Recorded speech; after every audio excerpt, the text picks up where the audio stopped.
Hey, what's going on YouTube? Jamo, back here with one of the original Nvidia Shield tablets.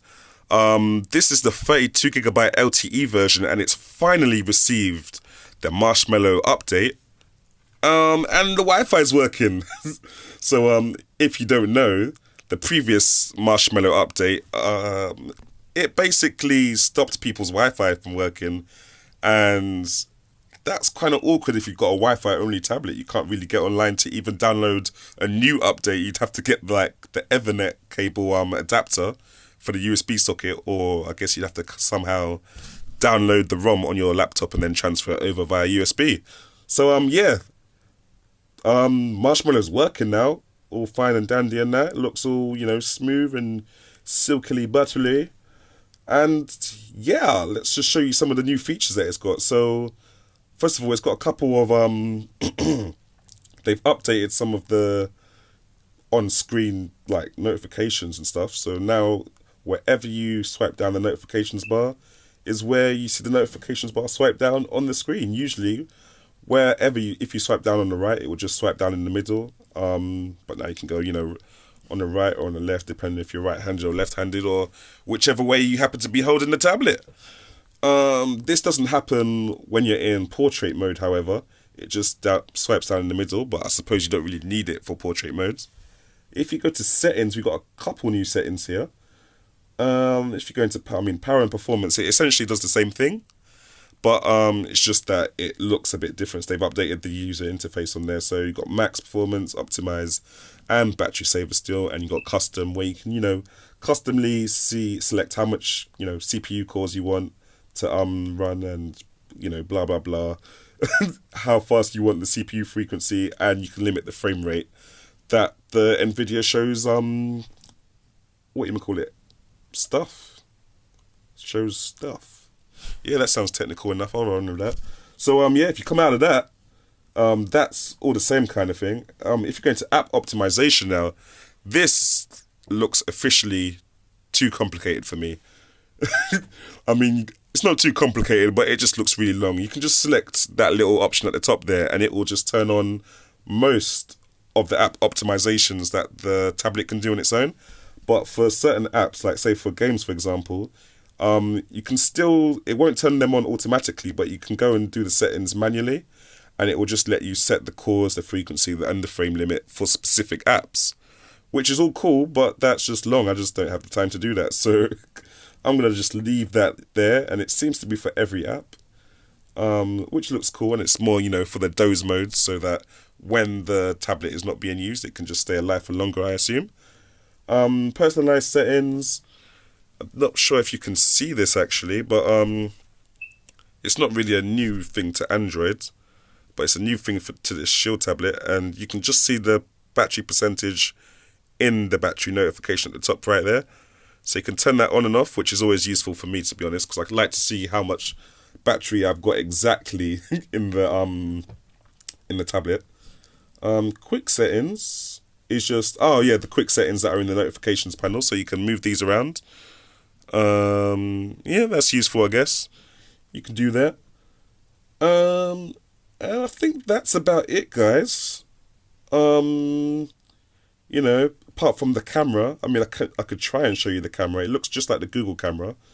Where has it gone? Here it is. Yes, the Google camera. So, as you can see, it looks a bit dodgy because I've got a live effect added on at the moment. But that's what the camera on this Shield tablet is not really, it's not going to be really your go-to point and shoot. But I suppose you can just use it. It's fun that they've done this.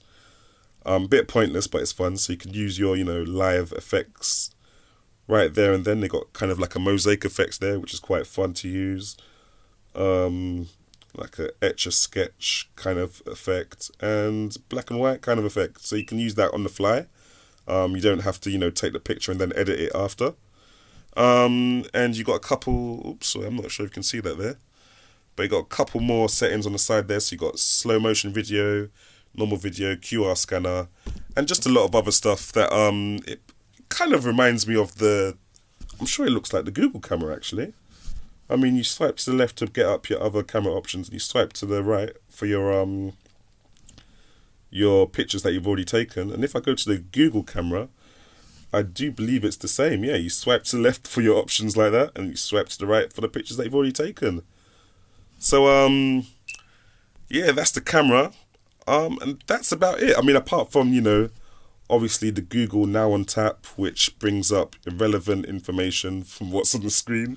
It's still very early in development, if you ask me, but I suppose it can be useful sometimes. For example, if somebody sends me a postcode of somewhere I need to go, I can just hold the menu button and it will just bring up the postcode, and I can just tap it, which will bring me straight into the maps option. That's been the only thing that I've used it for at the moment. But yeah, Nvidia Shield tablet, original, 32GB LTE. And what's just happened? Oh, has it done it again?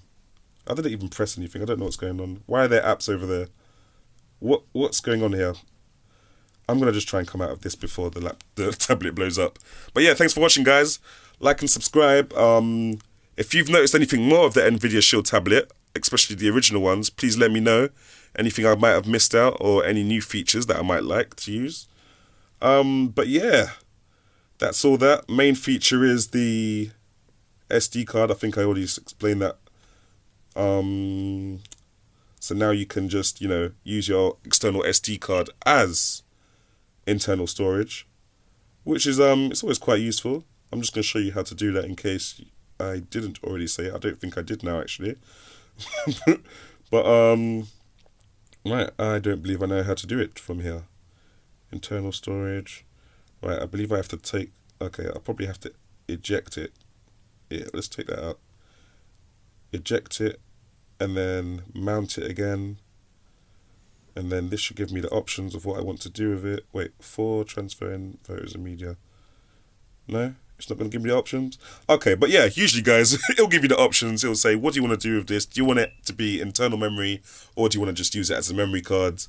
And yeah, you can use that, so you can download a lot more games onto your Shield tablet, because I'm sure, as you know, the Shield tablet games tend to be about 3 gigs and 2 gigs, which will quickly eat into your 32GB storage, let alone your 16GB. But yeah, thanks for watching, guys. Leave a comment in the comment section below. Subscribe if you like the video. Even if you don't like the video, subscribe.